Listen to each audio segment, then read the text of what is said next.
Tuesday already. Welcome to the Garage, the Court of Public Opinion. Peter Clayton's behind the camera. I'm Jeremy Cordo.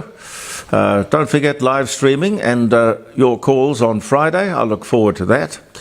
I've got a small, what would you call it, Pete, a video? Yeah, it's a video clip, yes.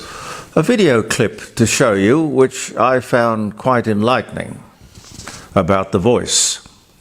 I won't make comment on it, I'll just show it to you, and I'll do that in a minute or three. Lots happening. Teachers want 20% less time in the classroom. Did you see that? Interesting, isn't it? Teachers want, if they want less time in the classroom, where do they want more time in, I wonder? There was an old 80-20 rule I remember people used to tell me about. You know, the kids went to school and they spent 80% of their time in the classroom and 20% of the time in the playground, and 80% of their knowledge came from the playground and 20% came from the classroom. Cynical, but look, nothing would surprise me. Anyway, they want less time in the classroom and they're prepared to go on strike to get it. Well, I don't know. That benefit, I mean, is that a benefit? I thought it was a job to go into the classroom. Now, when we've got kids coming out of that classroom who can't read or write, something's terribly wrong with the education system, with the education union, and of course the training that teachers are given. It seems to me, and it has for some time, that teachers are much more interested in politics than they are in teaching. Now, something should be done about that group of militant people. They're not suited to teaching. They would be more into brainwashing. I don't know what their real agenda is, more indoctrination than education.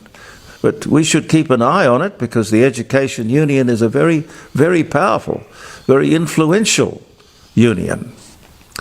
I see a worrying sign, I guess. Foreign investment in China has plunged to its lowest level in 25 years.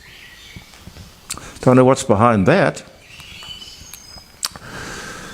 A big state government advertising campaign to tell us, you've probably seen it, to tell us that dogs can bite. It's in South Australia. Maybe they're going to show it elsewhere in the country, I'm not sure. But it's fairly dramatic, fairly effective. A woman is explaining that this rather large dog, and the larger the dog, of course, the worse the bite if it happens to go that way. No offence to Katie. No, she wouldn't hurt a flea. No, I gather that. But have you seen the commercial, Pete? Yes, yes. It seems like the lady is saying, I put my head down against my best friend, his head, and he bit me. And there's a quite dramatic picture of the several really bad stitched scars on her face. Really very bad. And even in the commercial, when everything is healed, you can still see that she has been badly scarred for life. But the message is that, you know, dogs can bite. Well, look, in all honesty, this is more of the nanny state stuff gone mad. We all know that dogs can bite. I remember my mother, we had a little, not a Kelpie, it was a little cross baby dog, not a big one, but she could snap. And my mother always used to say, don't put your face anywhere near the dog. Because even though the dog would, you know, chances are it would lick you, it might bite you. But isn't it common sense? We are not stupid. We don't need our noses wiped. We, the government, will spend, look, I couldn't tell you. We're going to have Andrew Killy, the famous advertising bloke, the guru, in the broadcast on Friday. at the dining room table, so it'll give me, I'll ask him, he'll know. But an advertising campaign like that, I wouldn't think there'd be much change out of $200,000 or $300,000 for the creative and the time, or to tell us something we bloody well know. Dogs can bite. And in fact, surprise, surprise, they do. It's, I don't know, instinct in the genes or something. You know, there are more people who claim to have a disability in Australia than there are Aboriginals. Now, they believe they have many problems, and I don't doubt that. Even though, of course, there is the NDIS, which, to my mind, is the biggest problem. But anyway, what they have done is interesting, and I think very sensible. They have appointed a spokesperson to represent the 600,000 to 700,000 people who claim to be disabled. I mean, you know the sort of thing, their needs, their wants, their problems, their grievances, their anxieties, the things that have to be fixed. Now, this one person has been assigned and paid to meet with the Minister, Bill Shorten, and to explain to him exactly what the disabled needs. This is after considerable, massive consultation with the various groups. What their complaints are, or what the solutions might be, will be put before the Minister by this one individual. Now, I think that is a much better idea than the voice. It's smarter, it's quicker, it's cleaner, it's streamlined, it's simply straightforward and direct. The spokesman for the disabled goes back to the various associations and groups and reports to them exactly what the Minister said. The Minister will liaise with that representative, and the whole thing is precise, neat, and non-bureaucratic. And what he's going to do and what he promises to do, well, it'll all sort of come out in the wash, I suppose. Whereas the voice is chaos, divisive, racist, expensive, unnecessary, chaotic. I could think of all sorts of words. A simple democratic process to get a job done, unless, of course, there is more to this voice thing than meets the eye, like the other 24, 25 pages. Don't know. But in the moments left in today's court of public opinion, I would like you to look at this video, because I found it very direct and very interesting. And if you disagree with me or anything that I say, there's always Friday where you can ring me at the dining room table, live from anywhere in the world, and you can tear my ears off. I welcome your feedback. I'll give you the dates for today, and then I'll flick over to... should we do the clip first, or should we do the dates first? Do the clip, I think. Yeah, okay. Well, let's do the clip. Now. Yeah, we'll run it right now. Okay. The voice debate has, over the last week, been rocked by the Prime Minister's acknowledgement that he hasn't actually read the whole of the Uluru statement document, just the one-page summary on the top. It was on this program when regular host Peter Credlin picked up on some comments by Megan Davis from the government's referendum working group, saying that the document was 18 to 20 pages long, that this little thread was pulled. It didn't take long for the government's credibility on the voice proposal, to the extent that it had some, to then unravel. And it pretty quickly became clear that a big part of the reason that Australians have been starved of detail, shut down with accusations of racism whenever they question the viability of this idea, and faced with constantly changing goalposts, is because the very leader of the Yes campaign, our Prime Minister, isn't across the detail. Now, those on the yes side of the debate have now closed ranks. Megan Davis has recanted her statement about the length of the document being 18 to 20 pages, and she now says that the Uluru statement consists of just one.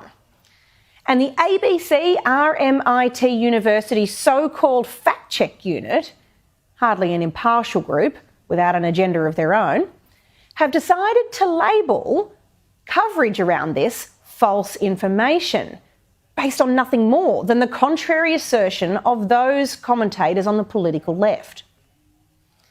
Using that, Peter Credlin's contributions as a media commentator to this important public debate are being censored by big tech platforms like Facebook. This is what big tech from faraway towns in other countries are prepared to do to interfere, unfairly in my view, in a contested issue that goes to the heart of the shape of our democratic institutions for the years ahead. It's no small thing. And they're doing it now without any law asking them to do so. It's heavy-handed and it's dangerous for democracy. But if this is what they're prepared to do now, without Labor's proposal for censorship legislation they've been floating in the Parliament, just imagine what they'll do with a big bureaucracy and the threat of penalties there to push them along. It's censorious, it's manipulative, and it's just plain wrong. Don't tell me now. Tell me Friday. Tell me Friday. I think that's very good. August the 21st. I'm sorry, that was yesterday. Forgot to turn the page. August 22, 1865, William Shepard is issued with the first US patent for liquid soap. Liquid soap. 1872, Australia's overland telegraph line is connected. One of Australia's greatest logistical and engineering feats ever. And that was back in 1872. Allowed fast communications between Australia and the rest of the world for the first time. Pardon me, we were connected for the first time. In 1944, Adolf Hitler orders Paris to be destroyed. Oh, well, he tried. 1851, gold fields discovered in Australia. 1926, gold is discovered in Johannesburg in South Africa. I wonder when they discovered diamonds in South Africa. I think South Africa is more famous for diamonds than gold. 1888, Australia unveils its platinum coin, the koala. Gee, I don't even remember that. Do you, Pete? No, I don't. Huh. The Cadillac motor car is founded. Cadillac, 1901. And they weren't electric. But there was an electric car running around New York, they tell me, in 1904. Anyway, we might talk some more about electric cars. They remain contentious, in my mind anyway.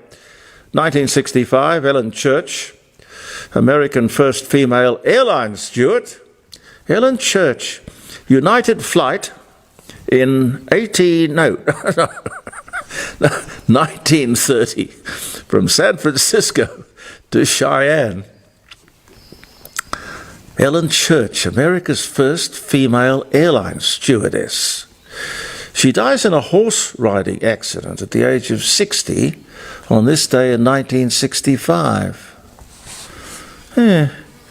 First encounter between British and German troops in Belgium in 1914 in that awful war. Ida Henrietta Hyde, American psychologist who invented microelectrode treatment. First woman allowed to research at Harvard Medical School and to be elected to the American Psychology and Psychiatry Society, dies at 87. James Corden, British actor. I've seen him, sort of came in and replaced David Letterman. I never really got him for some reason. Didn't seem to work for me, but, I don't think he's doing it anymore. James Corden, British actor, comedian and television host, The Late Show with James Corden, born in London in 1978. Well, that's probably the reason. He's not old enough. 1932, BBC begins experimental regular TV broadcasts. 1932. Honor Blackman, English actress, Goldfinger, The Avengers. Born in London, died in 2020. I didn't know she died. But born in 1925. Oh, 25, that's a fair age, isn't it? And actor Charlie Chaplin divorces his second wife, Lita Gray, after 3 years, back in 1927. The marriage is the largest divorce settlement at the time. She got $600,000 plus trusts for the children. The last Volkswagen Rabbit was produced in 1984. What's a Volkswagen Rabbit? Never heard of it. No. So, Norman Schwarzkopf, significant US Army general, commander of coalition forces in the US Gulf, was born in New Jersey. He died in 2012, but born in 1934. A vintage Hawker Hunter plane crashes into A27, which is a dual carriageway road running between Stoneham Air Show in Britain, killing at least 11 people.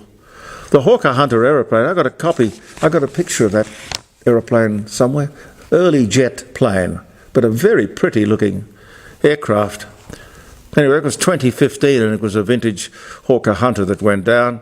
The English Civil War begins between the Royalists and Parliament in 1642. So you can fight City Hall. Yes. DNA testing links O.J. Simpson to the murder of Nicole Simpson and Ron Goldman. 1994, that was. Anyway, that's a few things we remember the day for. Thank you so much for being with us. Look forward to seeing you tomorrow in the Court of Public Opinion here on Facebook and as a podcast, because Andy Martin takes the audio from our Facebook and that goes out on various platforms, and you can get that wherever you get your favourite podcast. And of course, live streaming, the Court of Public Opinion, jeremycordeaux.com. We have a whole lot of stuff up there at the moment. Music grabs and bits and pieces, and, you might think it interesting to have a listen to. But the live streaming show, 3 hours of it, Friday between 9 o'clock and 12. Look forward to that. Meantime, see you tomorrow. Believe in yourself, and goodbye for now.